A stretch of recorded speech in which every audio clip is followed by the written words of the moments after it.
కళ్ళు కైపెక్కించే పోకళ్ళు కాటేస్తే కాదంటానా ఇప్పుడైనా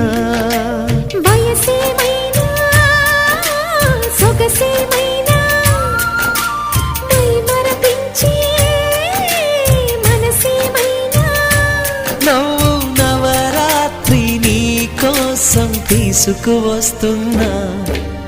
మైనా ఏమైనావే మన్మథ మాసం అయినా ఎంతైనా ఇది మెత్తని మోసం